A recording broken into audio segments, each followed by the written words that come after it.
surat pernyataan sikap kami dari Badan Pengurus Wilayah Numbai.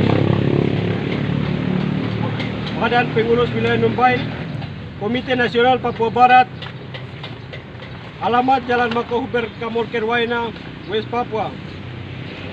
Pers rilis, Komite Nasional Papua Barat KNBB sejak awal menilai adanya ujaran rasis di Surabaya oleh oknum aparat dan masyarakat Indonesia terhadap mahasiswa Papua di Asrama Keemasan Surabaya.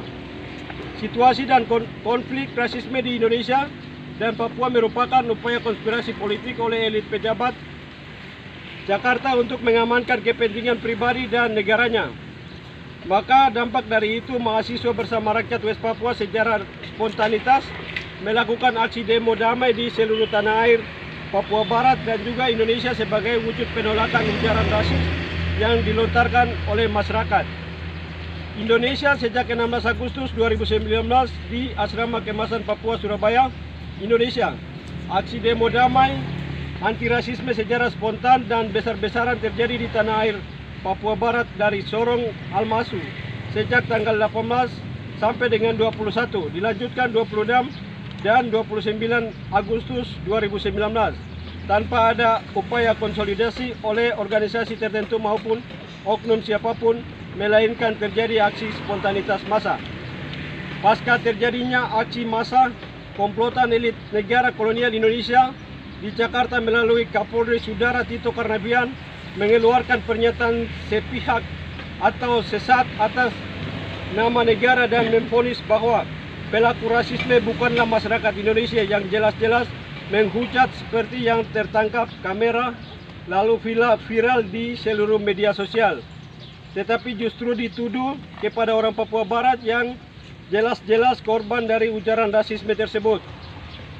Sejak penangkapan sampai hari ini proses hukum terhadap tahanan politik korban rasisme ini tidak berjalan dengan baik. Negara telah berupaya mengkriminalisasi terhadap para pejuang kemanusiaan dan aktivis mahasiswa yang sedang bersuara menolak rasisme dan juga terhadap mereka yang menjalani proses hukum di seluruh pengadilan Indonesia. Negara Indonesia sedang berupaya menggiring pejuang dan aktivis mahasiswa dengan tuduhan pasal makar seolah aksi demo di Papua Barat itu menuntut kemerdekaan Papua Barat. Dan hal itu sudah terbukti bahwa pada saat sidang putusan 7 tapol korban rasisme di Pengadilan Negeri Balikpapan, mereka dituntut oleh Jaksa Penuntut Umum CPU kepada terdakwa yang merasakan bagian korban rasisme berbeda dibanding dengan pelaku rasisme. Karena pelaku rasisme hanya 5 sampai 7 dan 10 bulan penjara, tetapi korban rasisme dituntut 5, 10, 15 dan 17 tahun penjara. Itu bukti bahwa hukum Indonesia itu rasis bagi rakyat Papua. Dengan melihat proses hukum, demikian Komite Nasional Papua Barat KNBB sebagai media nasional rakyat Papua menyatakan sikap kepada pemerintah kolonial Indonesia sebagai berikut.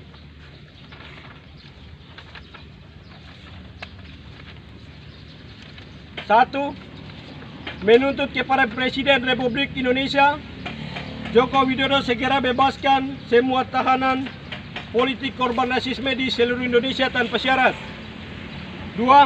Dengan tegas menolak upaya kriminalisasi terhadap tapol korban rasisme dengan stigma makar dan menggiring ke pidana hukum yang berat.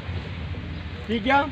Dengan tegas kami sampaikan kepada Presiden kolonial Indonesia bahwa sesuai dengan arahan Dewan Komite HAM PBB untuk membebaskan seluruh tahanan di belahan dunia akibat pandemi COVID-19, maka Indonesia salah satu negara mengalami pandemi COVID-19 sehingga segera bebaskan semua tapol korban rasisme Papua tanpa syarat. 4. Badan Perserikatan Bangsa-Bangsa dan Solidaritas Masyarakat Internasional mendesak Indonesia agar membebaskan seluruh tahanan politik korban rasisme. 5. Mendesak kepada Kejaksaan Tinggi Negeri Papua untuk stop diskriminasi terhadap 7 tapol korban rasisme di Balikpapan dengan menggiring ke kasus makar sebagai mereka adalah murni korban rasisme. 6. Kami menilai bahwa tuntutan yang diberikan terhadap 7 tapol terdakwa dalam tuntutan 5 sampai 17 tahun penjara merupakan diskriminasi